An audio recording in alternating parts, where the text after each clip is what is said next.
Before I got sick, I was just a regular boy in a poor farming family in northern Vietnam.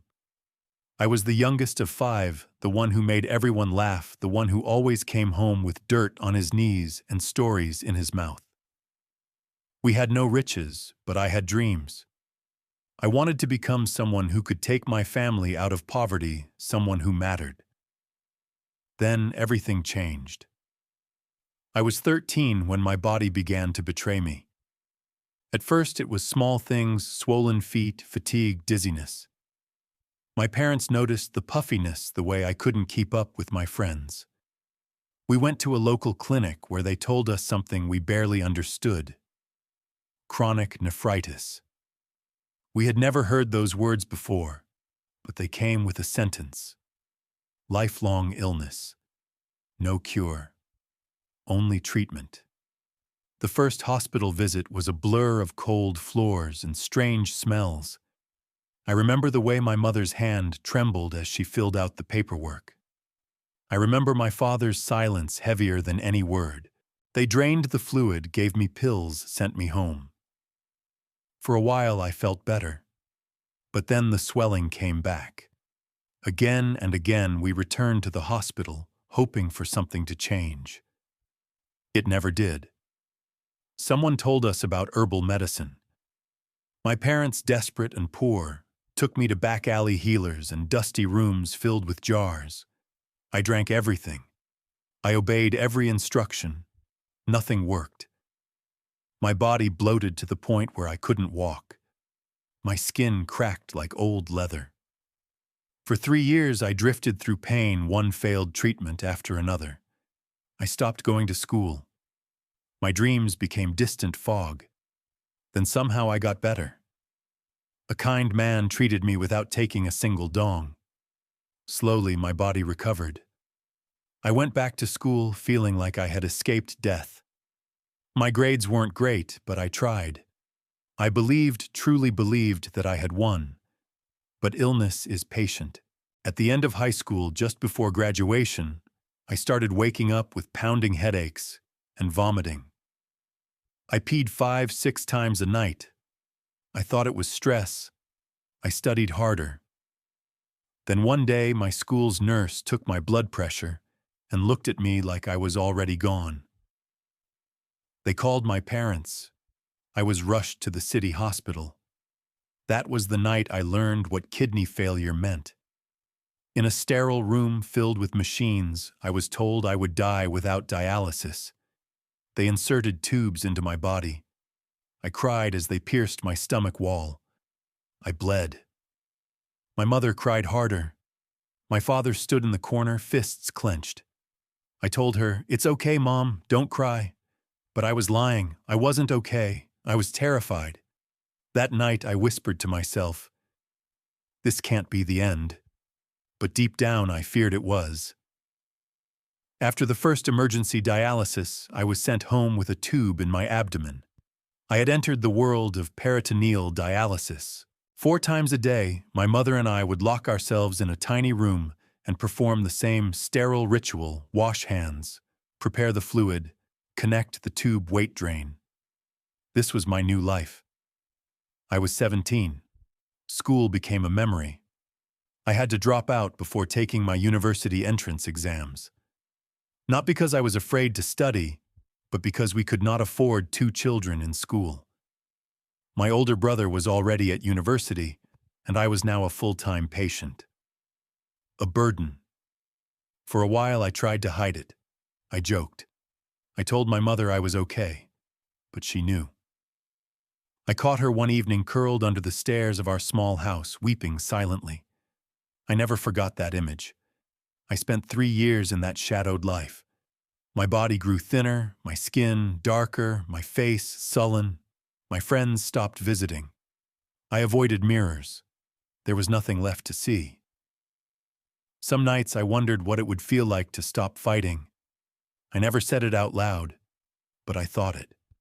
Often. By the 5th year of dialysis, my bones ached constantly. I could not climb stairs. I could not eat without nausea. My back curved like an old man's. Sometimes I looked down at my hands and thought they belonged to a stranger. Then came the 7th year, the year I almost gave up. The toxins had built up in my blood to dangerous levels. My breath was shallow, my eyes yellowed. I could no longer walk without leaning on walls. One afternoon I collapsed in the kitchen. That night, as my mother sat beside my bed, I told her I could not keep going. She did not say anything. She simply placed her hand over mine and nodded, as if she had been preparing for this moment all along. But the next day she stood up. "We're going to save you," she said, "even if I have to give you my own kidney." I laughed. Not because it was funny, but because I thought it was impossible. My brother had just become a doctor. My family had sold our last piece of land. We were still poor, still broken. But my mother meant it. She contacted an organization that helped with transplants. She got tested, she matched, and she never hesitated.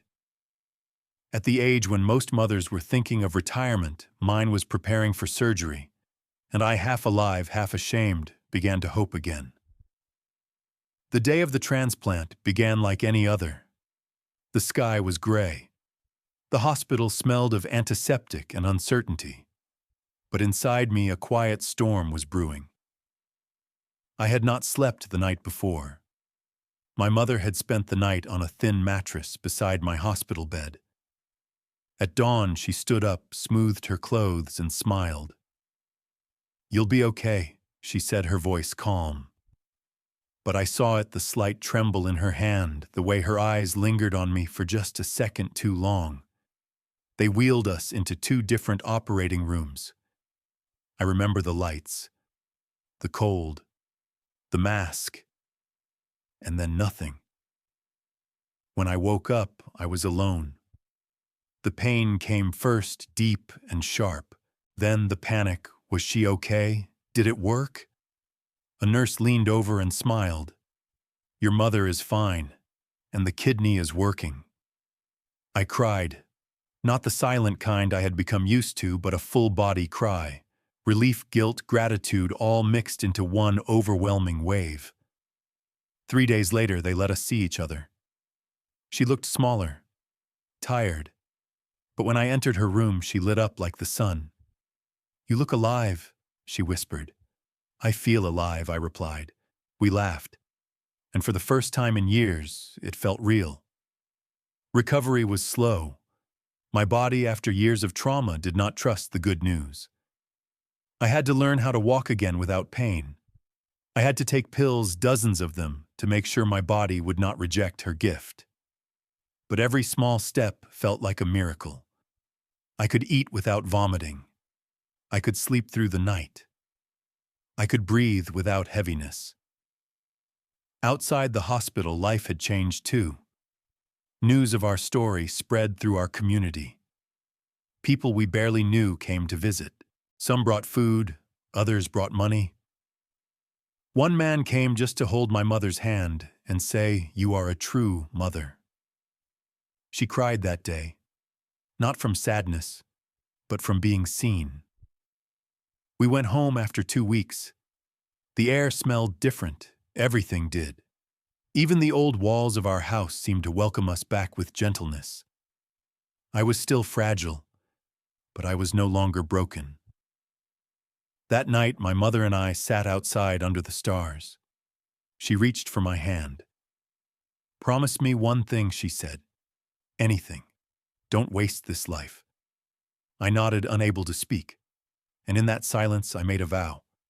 To live, to remember, to honor. Not just her sacrifice, but the second chance she gave me. It was no longer just about surviving. It was about becoming someone worthy of being saved. The first year after the transplant was a delicate dance between fear and freedom. I was no longer dying, but I was not entirely alive either. Not yet. My body was recovering, yes, but my mind still lived in the shadow of illness. Every cough, every headache sent me spiraling into dread. Was it infection, rejection? Was the dream over? I kept those fears to myself, because outside the world saw a miracle. In the neighborhood, I became the boy who survived. Children stared at my scar with curiosity. Elders nodded at my mother with reverence. "That's the woman who gave her son a kidney," they whispered, like we had become folklore in our small village. At first I felt undeserving. What had I done to be worth such sacrifice? But life has a way of answering questions not with words, but with time. My strength returned, slowly. I began walking more, helping my father in the yard, fixing broken radios for neighbors. Nothing heroic, but everything meaningful. And then I met her. She was helping at a local charity event, passing out rice to families even poorer than ours. Her eyes were kind. Her voice was soft. We talked. Then we talked again. And again. She did not see a boy with a scar. She saw a man trying to live with purpose. I told her everything about the illness, the surgeries, the scars inside me, and the ones no one could see. She did not flinch. She listened. A year later, we married. Our wedding was simple, just family. No white dress, no string quartet. But there was music in our laughter. There was love in every pair of eyes. Even my mother, who had seen too much pain, smiled without a trace of sadness. Life moved fast after that. We had our first child, a girl with her mother's eyes and my stubbornness. Then came two more. Our home was filled with noise, spilled rice, midnight fevers, and laughter that shook the windows. I worked odd jobs, repairing, delivering, even teaching kids how to fix basic electronics. My wife cooked meals for the local temple. We were not rich, but we were alive, and that meant everything. But some nights when the house is quiet and the children sleep in tangled blankets, I sit alone with my thoughts. I remember the boy I was, the boy who thought he would die before adulthood, the boy who cried silently into a pillow while his mother pretended not to hear. He is still here, but he is not afraid anymore. Because now I know what it means to live on borrowed time. You treat every moment as a debt you're honored to repay. You love harder. You forgive faster. You find meaning in things others overlook. A warm bowl of soup, a child's hand in yours, a morning without pain. These are the treasures of the borrowed life, and I intend to cherish every one of them. It has been 8 years since the transplant. Some days it still feels like a dream. I wake up expecting pain, breathless nights, and the quiet despair I once lived with. But instead, I wake up to the sound of my children arguing over cereal, to my wife humming in the kitchen, to life. Real life. I do not have a high-paying job. I am not famous. I still fix appliances in our village and help neighbors with wiring. My wife sells home-cooked meals. We do not have much, but we have enough. And more importantly, we have each other. Yet a part of me has always known this story was not meant to be kept in silence. One evening after the children had gone to bed, I opened my phone and started recording. Just my voice. No filters, no music, no script. I told my story. I spoke of the swelling, the hospitals, the silent years, the surgeries, and my mother's sacrifice. I spoke not as a victim, but as someone who had seen the edge and stepped back. I uploaded the video to YouTube. For days, nothing happened. 1 view, then 3, then 20, then hundreds, then comments. Your story saved me from giving up. My daughter is going through dialysis. Thank you for the hope. I cried listening to your journey. Each message felt like a heartbeat echoing back to me across the world. That was when I knew my pain had a purpose. I kept recording. I talked about fear, faith, motherhood, grief, resilience. I did not hide the ugly parts. People did not want perfection. They wanted truth, and truth I had plenty of. Now every week I sit with a microphone in our tiny kitchen telling stories. Not just mine, but the stories of others like me, people who have faced the darkness and chosen to stand anyway. I speak slowly, carefully. Not because I am afraid of forgetting, but because I want every word to matter. Sometimes my mother listens from the doorway. She does not say much, but I see it the way her eyes soften when I speak of her. The pride she tries to hide. One evening, she placed her hand on my shoulder. "You are doing more than surviving," she said. "You are helping others breathe." That was the night I finally believed I had become more than a patient, more than a man who was once dying. I had become a storyteller, a bridge between suffering and strength, a reminder that even borrowed time is still time worth living. So this is what I offer the world, not answers, not miracles, just truth, my truth, and the hope that it might light someone else's way. Because this life, though borrowed, is not broken. It is mine, and I choose to share it.